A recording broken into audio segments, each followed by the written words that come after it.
شرکت کننده بعدی تایلر.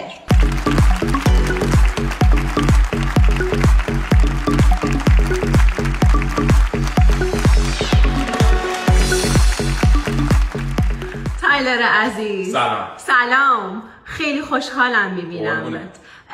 کجا داری میری؟ میرم بازار. میری بازار برای خرید؟ آره.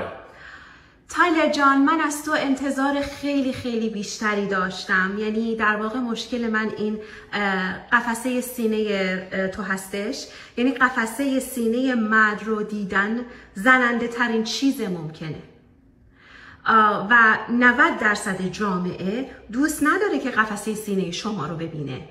به نظرم قشنگه. از من نمیتونی نمره بگیری.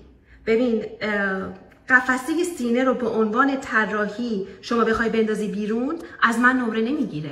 امیدوارم که هفته‌های آینده بتونم بهتر ببینمت. من به این استایل شما میتونم 4 بدم. ساعتت خیلی قشنگه، شلوارت خیلی قشنگه.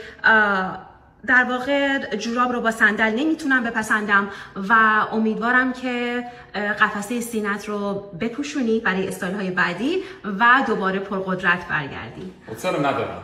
درک میکنم ولی این استایلی نیستش که ما بخوایم ببینیم. فکر کنم استایل عالی تر از اینم میتونه بشه. این باید جوری لباس بپوشی که جامعه بپسنده. حتی شو جامعه نمیپسنده.